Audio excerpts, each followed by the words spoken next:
Mesdames et messieurs, bonsoir. Il est 20h30 à Conakry, 20h30 également dans plusieurs villes du pays. Voici les titres de cette édition. Géosciences, la Guinée accélère la modernisation de son secteur minier. Un programme stratégique pour comprendre, anticiper et valoriser les ressources du pays. Un soutien de la Banque mondiale pour garantir des données fiables. Route Mamou-Farna, une dégradation critique qui étouffe la mobilité. Le gouvernement engage de grands travaux pour y remédier. Le ministre Laïsékou Camara en première ligne du suivi. À la page Culture Festico 2025 ouvre ses portes à Kouroussa.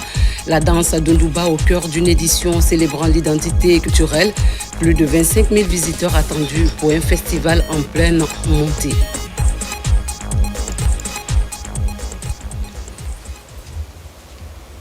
Bienvenue dans cette édition. La Guinée continue de recevoir des marques d'estime venues des 4 coins du monde. Depuis l'annonce des résultats, plusieurs chefs d'État et dirigeants internationaux ont adressé leur message de félicitations au président Mamadi Doumbouya. Nous ouvrons ce journal avec ce tour d'horizon des réactions internationales. République du Ghana. Excellence, au nom du gouvernement et du peuple de la République du Ghana et à mon nom propre, je vous adresse mes plus chaleureuses félicitations pour votre victoire à l'élection présidentielle de la République de Guinée. Votre élection témoigne de la confiance que le peuple guinéen vous a accordée et reflète son aspiration à un leadership fort, à l'unité nationale et à un développement inclusif. Je suis convaincu que sous votre direction, la Guinée continuera de progresser significativement vers la paix, la stabilité et la transformation économique. Le Ghana et la Guinée entretiennent des liens historiques profonds et des relations d'amitié et de coopération solides. Je me réjouis de travailler en étroite collaboration avec vous afin de renforcer davantage nos relations bilatérales et de faire progresser notre engagement commun en faveur de l'intégration régionale, de la gouvernance démocratique et de la prospérité collective au sein de la CEDEAO et sur l'ensemble du continent africain.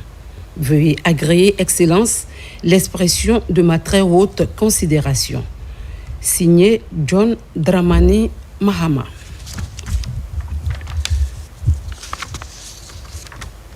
Cet autre message nous vient du Libéria. Le ministère des Affaires étrangères de la République du Libéria présente ses compliments à l'ambassade de la République de Guinée près de Monrovia et a l'honneur de transmettre ci-dessous un message de félicitations adressé à son Excellence M. Mamadi Doumbouya, président élu de la République de Guinée, de la part de son Excellence M. Joseph Nouma Boagai, président de la République du Libéria à l'occasion de sa récente victoire électorale. Son Excellence M. Mamadi Doumbouya, président élu de la République de Guinée-Conakry, République de Guinée. Excellence et chers frères, à l'occasion de votre élection à la présidence de la République de Guinée, j'adresse au nom du gouvernement et du peuple de la République du Libéria et à mon nom propre mes sincères félicitations à votre Excellence, au gouvernement et au peuple résilient de la République de Guinée. Cette étape électorale affirme l'engagement durable du peuple guinéen en faveur d'une gouvernance démocratique et de l'état de droit. Alors que nous célébrons cette réalisation importante, j'attends avec impatience le renforcement continu des liens d'amitié, de coopération et de solidarité régionale de longue date entre nos deux pays. Que votre mandat soit marqué par la sagesse, la prospérité et le progrès, et qu'il contribue à l'avancement de la paix, de la stabilité et du développement durable en République de Guinée et dans toute notre sous-région. Veuillez accepter, votre Excellence et chers frères, les assurances renouvelées de ma plus haute considération et estime. Signé Joseph Nouma Boagai. Le ministère des Affaires étrangères de la République du Libéria saisit cette occasion pour renouveler à l'ambassade de la République de Guinée, près de Monrovia, les assurances de sa plus haute considération. République gabonaise. Le président de la République, chef de l'État, chef du gouvernement, Monsieur le Président de la République et chers frères, le peuple guinéen a, dans sa grande majorité, décidé d'accorder ses suffrages à votre Excellence lors de l'élection présidentielle qui s'est tenue le 28 décembre 2025, vous confirmant ainsi dans vos très hautes fonctions de président de la République de Guinée. Cette éclatante victoire politique m'offre l'agréable opportunité de vous adresser mes sincères félicitations ainsi que celles de mon gouvernement et du peuple gabonais.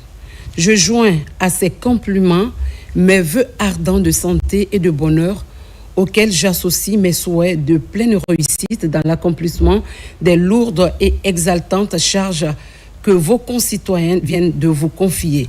Je voudrais également saluer l'excellence des liens de fraternité, d'amitié et de coopération qu'entretiennent le Gabon et la Guinée. À cet égard, je me réjouis de la perspective de les renforcer davantage de concert avec vous, aussi bien sur le plan bilatéral que sur la scène africaine et internationale. Prochaine à Conakry de l'ambassade contribuera assurément à la consolidation de nos liens multiformes dans l'intérêt de nos peuples respectifs. Veuillez agréer, Monsieur le Président de la République et chers frères, l'assurance de ma très haute considération. Signé Brice Clotaire Oligui Nguema. La direction saoudienne félicite le général Mamadi Doumbouya à l'occasion de sa victoire à l'élection présidentielle en République de Guinée. Le serviteur des deux saintes mosquées, le roi Salman Ben Abdelaziz Al Saoud, a adressé un message de félicitations à son Excellence le général de corps d'armée Mamadi Doumbouya, président de la République de Guinée, à l'occasion de sa victoire à l'élection présidentielle. Dans son message, Sa Majesté le Roi a exprimé ses sincères félicitations, ses vœux de succès et de réussite au président élu, ainsi que ses souhaits de progrès et de prospérité au peuple frère de la République de Guinée. Son Altesse royale, le prince héritier et premier ministre Mohamed Ben Salman Ben Abdelaziz Al Saoud a également adressé un message similaire de félicitations à son Excellence le général de corps d'armée Mamadi Doumbouya, président de la République de Guinée, à l'occasion de sa victoire à l'élection présidentielle. Le prince héritier a exprimé son message, ses chaleureuses félicitations et ses vœux de succès au président élu, ainsi que ses souhaits de progrès et de prospérité au peuple frère de Guinée.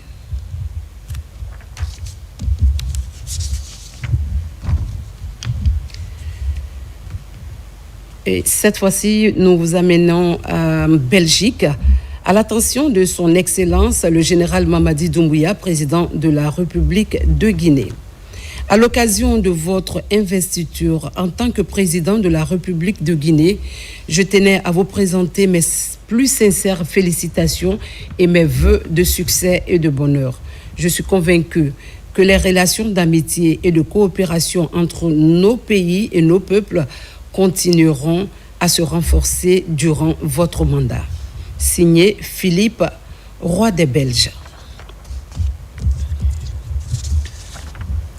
On reste toujours dans ce pays frère.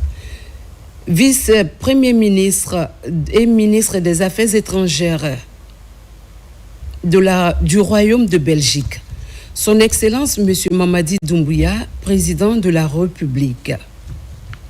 Excellence, Monsieur le Président, à l'instar de l'Union européenne, la Belgique salue la tenue de l'élection présidentielle du 28 décembre 2025. Celle-ci a constitué une étape décisive de la mise en œuvre de la nouvelle constitution et vers la fin de la transition politique. également en vue des futures élections législatives ouvertes, transparentes, inclusives. Au nom du gouvernement belge, je vous félicite d'avoir remporté ce scrutin et à travers vous l'ensemble des Guinéennes et Guinéens pour l'élection la plus pacifique dans l'histoire du pays.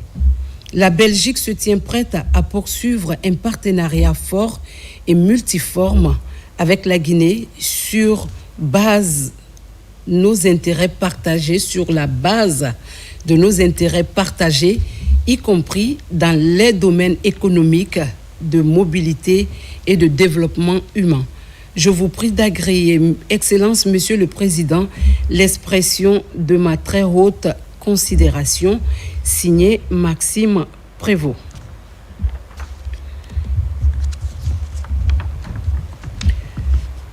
Doha, le 14 janvier. Son Excellence Cheikh Tamim bin Hamad Al Thani, l'émir du pays, a adressé un message de félicitations à son Excellence M.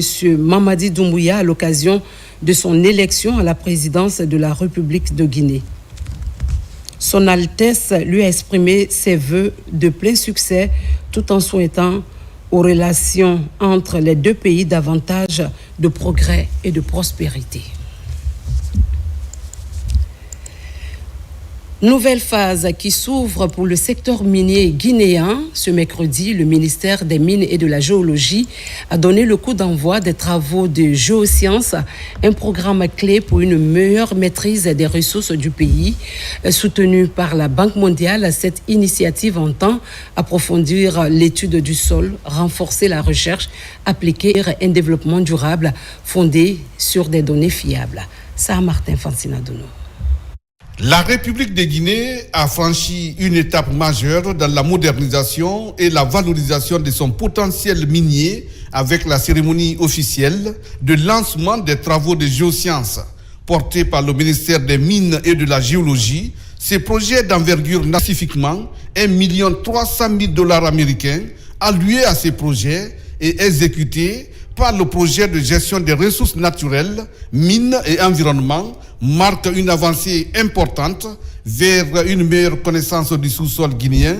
Les travaux projetés portent essentiellement sur l'acquisition, le traitement et l'interprétation des données géophysiques modernes destinées à améliorer significativement la connaissance du sous-sol national et appuyer les activités d'exploration minière ainsi que la planification géoscientifique.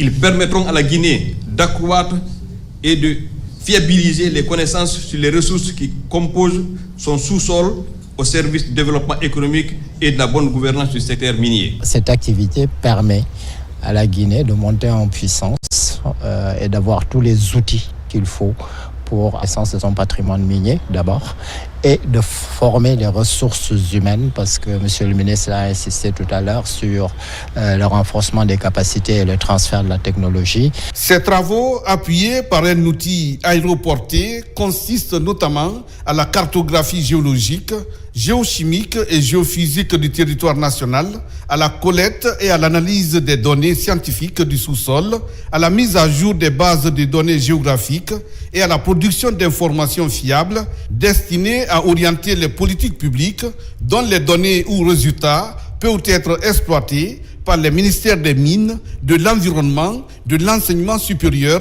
et d'autres secteurs clés associés pour les investissements miniers bien orientés. L'enjeu est national, collecter et traiter et stocker des données nationales sur plusieurs secteurs relève d'une question de souveraineté, d'une démarche scientifique nationale.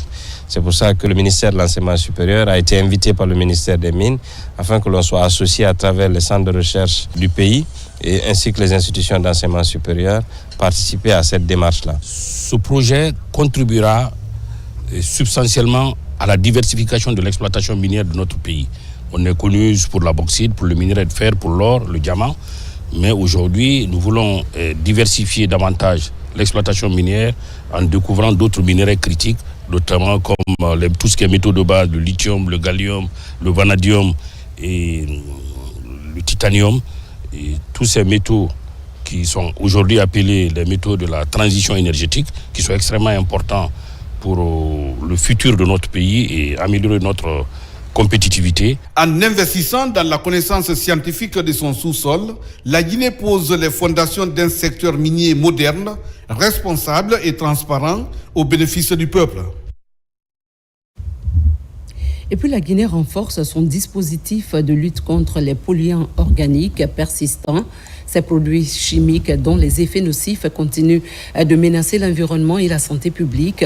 Dans le cadre de ses engagements internationaux, le pays procède à l'actualisation de son plan national de lutte afin de mieux encadrer l'usage de ces substances toujours présentes dans notre vie quotidienne. Mamadou Alpha Baldé, reportage. La Guinée poursuit ses efforts nationaux en faveur d'une élimination progressive des polluants organiques persistants jugés nocifs pour les écosystèmes et dangereux pour la santé humaine. Dans cette dynamique, la validation technique du plan national actualisé de mise en œuvre de la Convention de Stockholm est lancée à Conakry. Les résultats attendus permettent notamment sur la validation de ce PM actualisé des rapports connexes, le partage des connaissances et les bonnes pratiques, la discussion des questions stratégiques liées à la gestion des ports en Guinée. Sensibiliser les populations, cadres techniques et décideurs, la nécessité de la prise en compte de la gestion des polluants organiques persistants dans tous les secteurs du développement, créer une synergie d'action entre toutes les parties prenantes intervenant sur le terrain, ce qui facilitera la collaboration entre les parties prenantes. Cette rencontre de travail mobilise l'ensemble des acteurs impliqués dans la gestion et la lutte contre les effets de ces produits chimiques classés dans une trentaine de catégories. L'objectif final, c'est d'abord respecter nos obligations vis-à-vis de la Convention, parce qu'on est pays partie. On est tenu selon l'article 7 de mettre à jour et actualiser nos plans. Et ensuite protéger la santé humaine et l'environnement des effets néfastes de polluants organiques persistants. Parce que nous vivons avec, on les rencontre partout dans notre pays.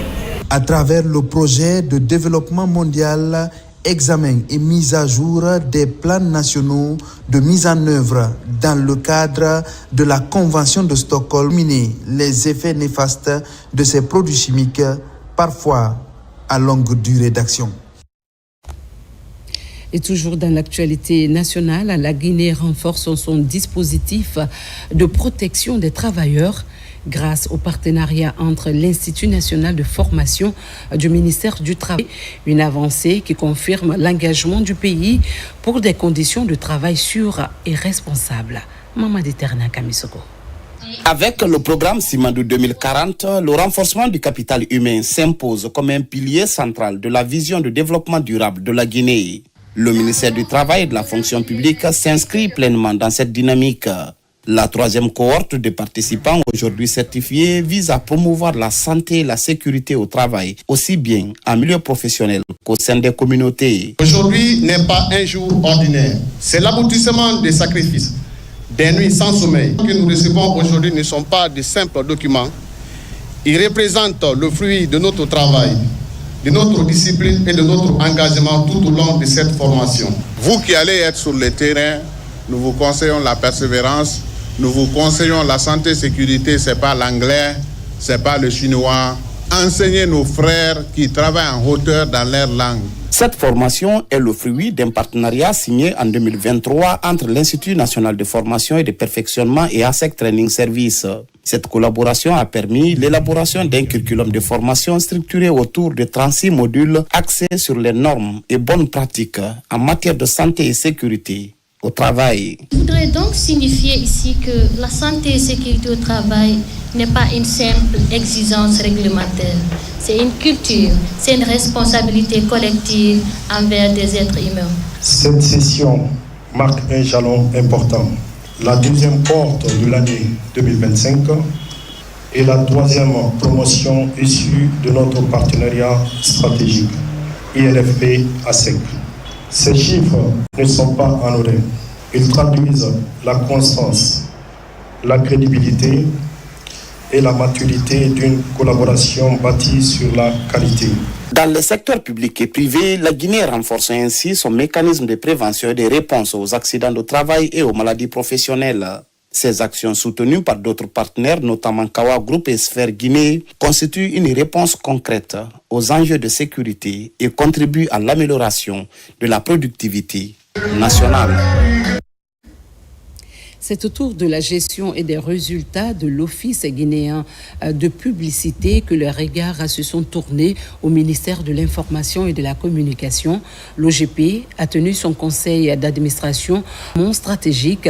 Le président du conseil, conseiller personnel du chef de l'État, a salué les avancées de la structure et soutenu les réformes en cours. Le reste dans le sujet de reportage de Thierno Ousmane Diallo. Engagé dans une démarche de gouvernance axée sur l'efficacité, l'Office guinéen de publicité OGP tient son premier conseil d'administration pour le compte de 2026. Un moment de faire le point des difficultés rencontrées, résultats obtenus et discuter des investissements à entreprendre pour poursuivre la marche entamée dans le redressement de l'OGP et pour faire de la structure une référence en termes de gestion et de régulation. Nous sommes à notre 6e conseil d'administration, ce qui dénote de l'intérêt du conseil d'administration à accompagner l'Office guinéen de publicité dans son redressement.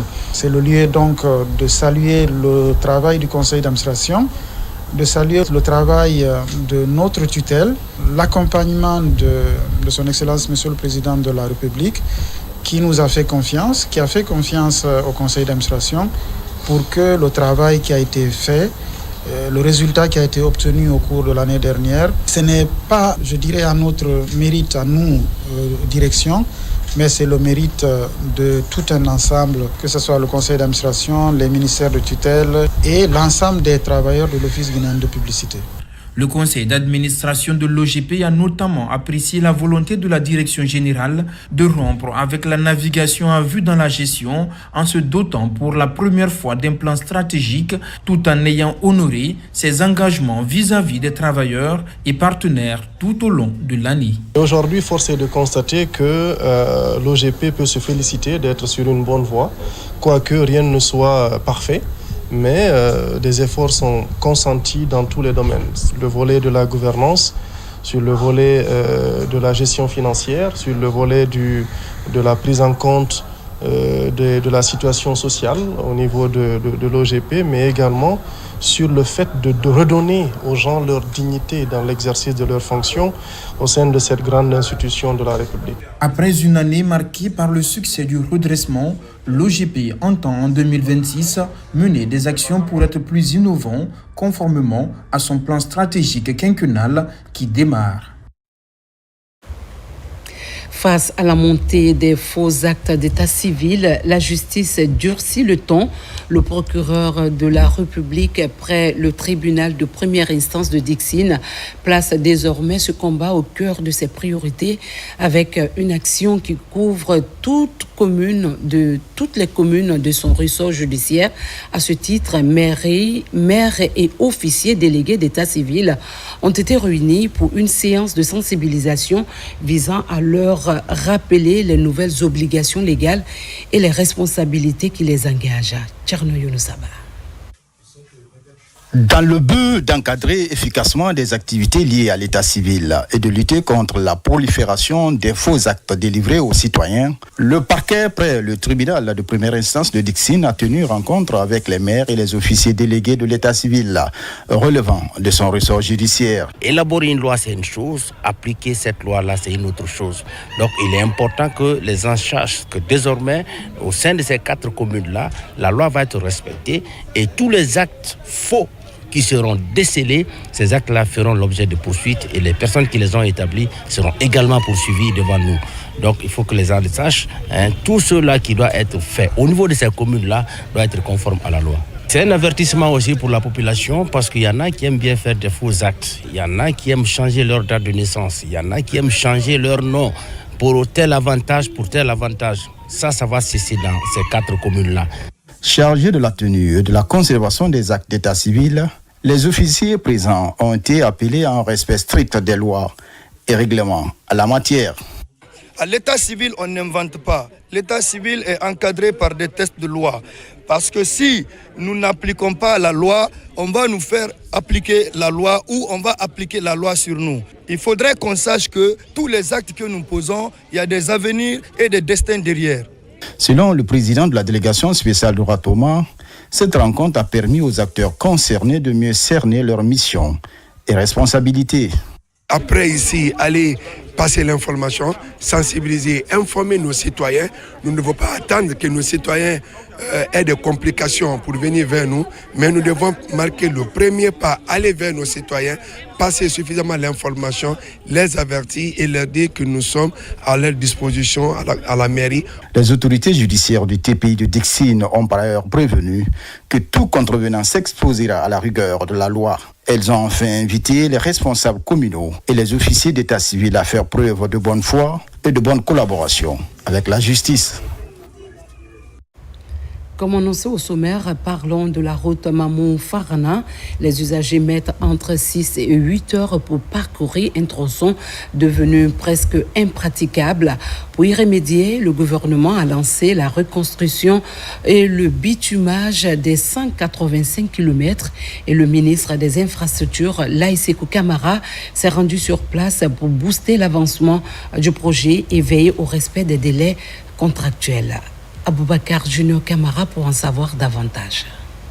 La réalisation du Mamou Farana est l'un des défis majeurs qui s'impose au département des infrastructures et des travaux publics. L'un des plus longs tronçons du pays avec ses 185 km. L'État guinéen veut relever ce défi et le premier ouvrier des infrastructures routières en Guinée est sur le terrain. Laïsekou Camara discute avec toutes les parties prenantes pour l'exécution correcte de ce projet de développement. Sur le terrain prouve ici à suffisance que les travaux évoluent bien. Depuis plusieurs jours, le ministre séjourne à l'intérieur du pays pour le suivi rapproché des projets de construction des routes qui constituent aujourd'hui une priorité pour le gouvernement entier. Cap sur Bouquet, où un nouvel outil de gestion électorale vient d'être mis en service. Le ministre de l'administration du territoire et de la décentralisation, accompagné de la directrice générale des élections, a procédé à l'inauguration du tout nouveau magasin électoral de la région. Cet édifice public devient le point central de conservation et de sécurisation de l'ensemble des documents électoraux de l'administration régionale. Reportage signé Younous Atawel Kamara. À l'aérogare de Bouquet, les autorités administratives sont mobilisées pour accueillir le ministre de l'administration du territoire et de la décentralisation, accompagné de la directrice générale des élections. De là, les autres sont conduits au centre-ville pour l'inauguration du nouveau magasin électoral. Cette infrastructure stratégique va servir uniquement pour la conservation et la sécurisation des matériels électoraux des 5 préfectures relevant de la région de Bouquet.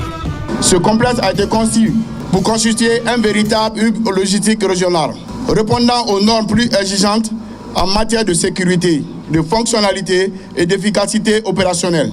Chaque espace a été soigneusement pensé afin d'optimiser la gestion, le stockage et la protection du matériel électoral. Nous vous rassurons notre engagement à utiliser cette infrastructure conformément à l'objectif pour lequel il a été construit.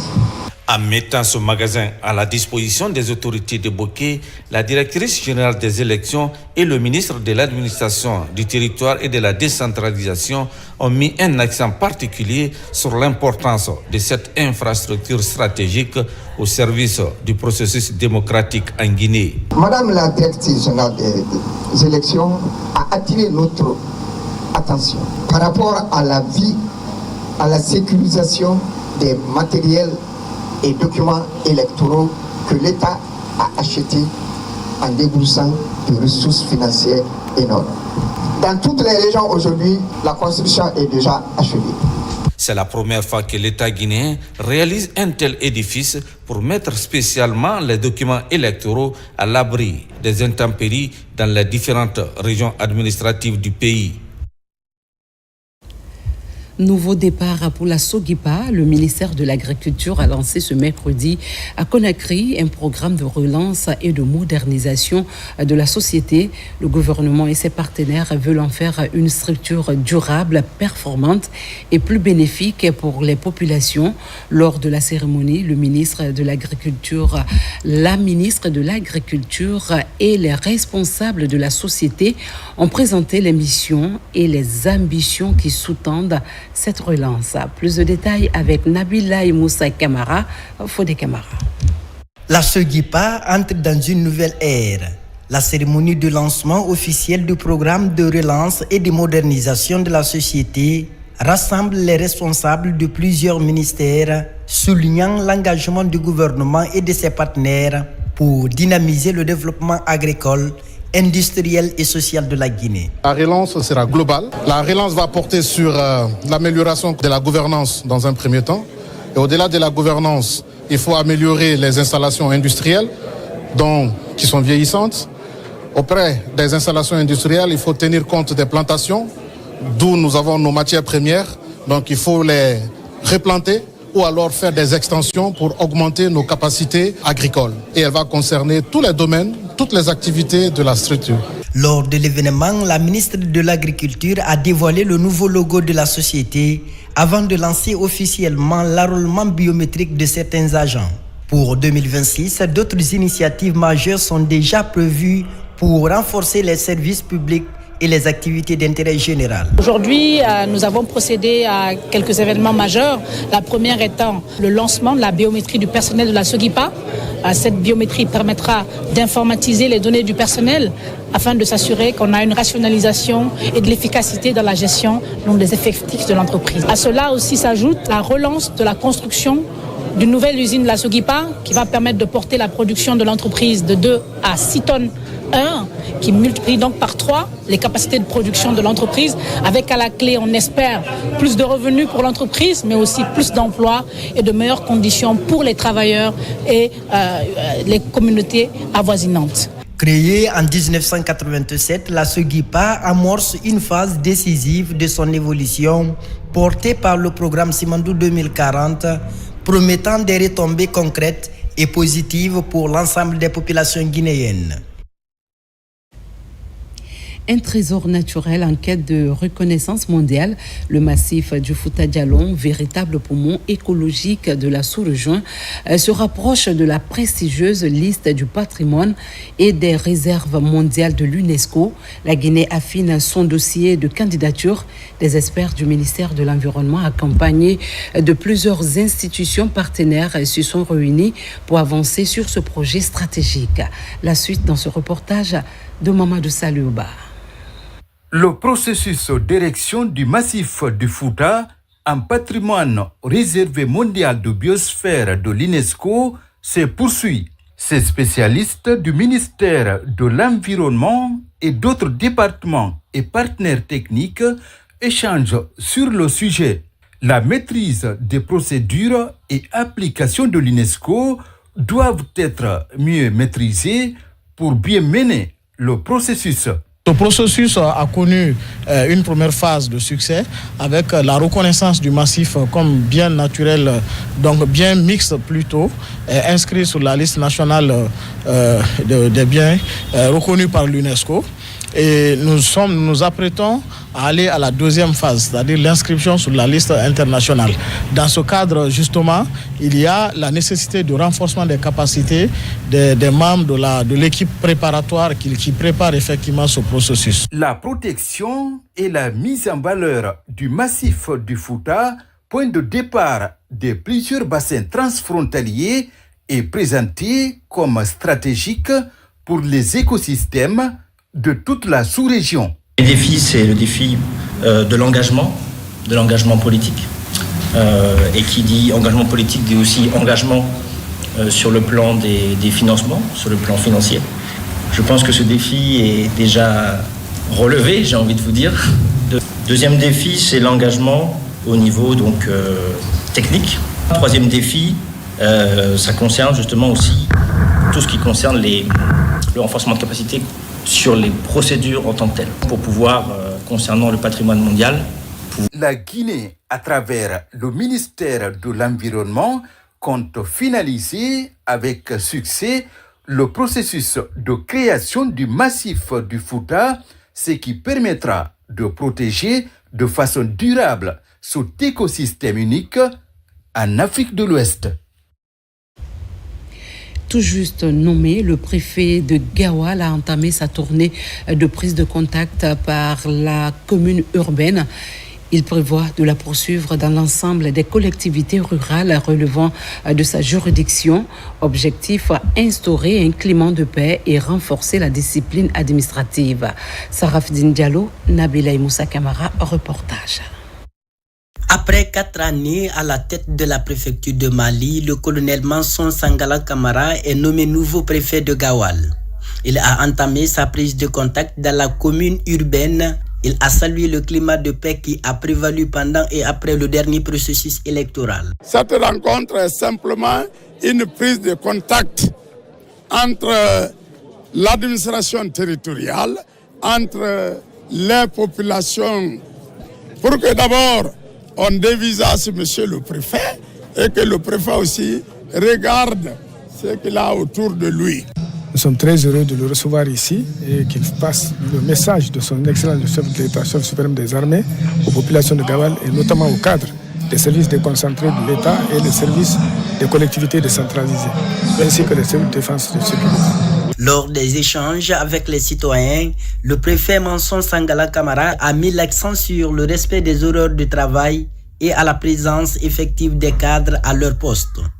Il a également appelé à l'unité et à la vigilance civilo-militaire qu'il considère comme des piliers d'une paix durable, socle de tout développement. Ils sont dans la refondation. C'est la leçon que je tire. Ce que je les ai recommandés, c'est la promptitude, la discipline et la rigueur administrative, surtout la ponctualité. Je veux que les cadres de Gawal soient à Gawal parce que ça se passe à Gawal. On a l'espoir encore. Il y aura un grand changement à Gawal. On le souhaite la bienvenue et on est derrière lui. Tout ce qu'il va nous demander de faire pour que vraiment ça marche, on est disponible à le faire. Le nouveau préfet poursuivra sa tournée dans les prochains jours à Koustel, Malantang, Fulamori et Wendumbour avant de sillonner Koumbia, Touba et Kakoni pour échanger avec toutes les couches sociales sur le maintien de la paix, base de tout développement durable. Une nouvelle voie vient renforcer le paysage syndical guinéen. L'Union générale des travailleurs UGT a animé sa toute première conférence de presse pour présenter sa mission, ses motivations et les ambitions qu'elle entend porter dans le débat social. Reportage signé Mariam Kamara. Ils ont face à eux les défis concrets des travailleurs. En créant l'UGT, ses fondateurs entendent porter un syndicalisme différent, une force de proposition et d'action. Premier chantier, le secteur minier. L'UGT dénonce les contrats opaques et des conditions de travail à revoir. La couverture médicale universelle est également dans le viseur. Pour qu'on puisse pérenniser nos revenus miniers, il faut qu'on fasse en sorte que les recettes minières soient engagées dans les projets renouvelables. Concerne aujourd'hui la couverture médicale universelle. Nous, on s'est dit, au niveau de l'UGT, on va faire en sorte quand même qu'on mette en place une contribution par individu de 5 000 francs par personne. Maintenant, imaginez, 5 000 francs par personne, aujourd'hui, on est autour de 15 millions d'habitants.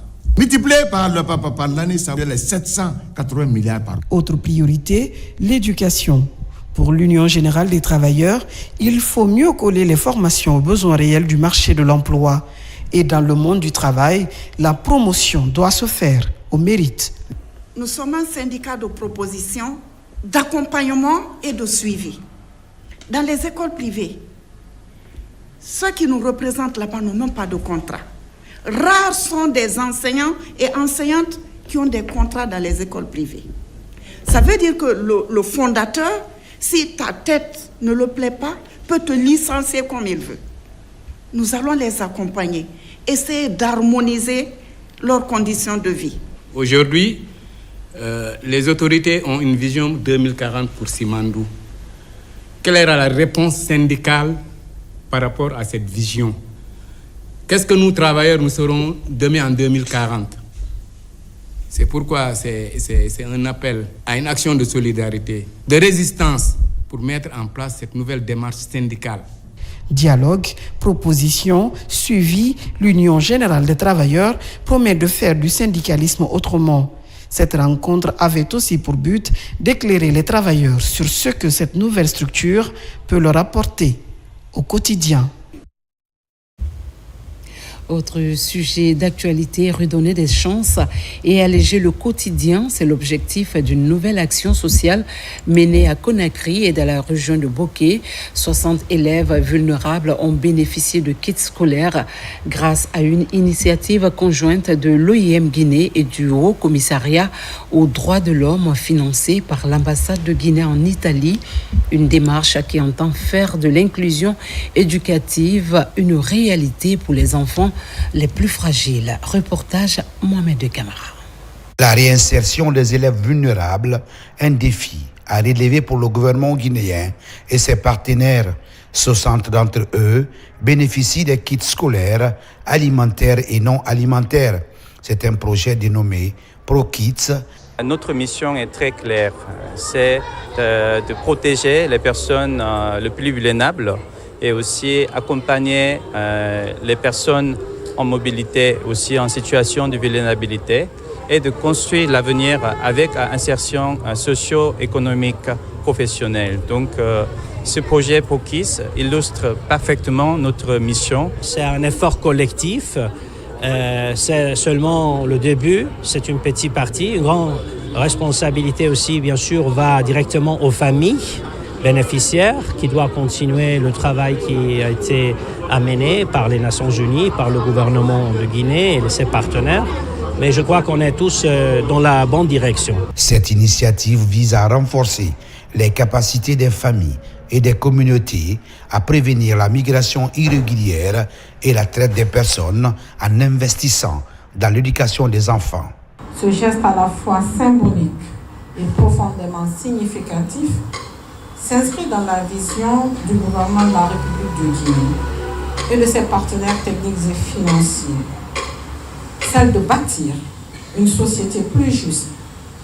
Cette distribution constitue un geste de réconfort pour les familles en situation de grande vulnérabilité, mais aussi un symbole fort de l'engagement du gouvernement guinéen en faveur de la protection de l'enfance et de l'inclusion sociale.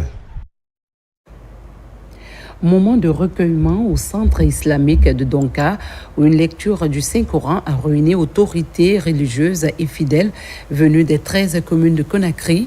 Initiée par le groupement des femmes et enfants des militaires, la cérémonie vise à rendre grâce, à implorer la miséricorde divine et saluer le bon déroulement de la transition et de l'élection présidentielle. Le Tout-Puissant, pour la stabilité qui a prévalu tout au long du processus de transition politique et pour la réussite de l'élection présidentielle en Guinée. À cette occasion, des versets du Saint-Coran ont été récités, accompagnés d'invocations et de...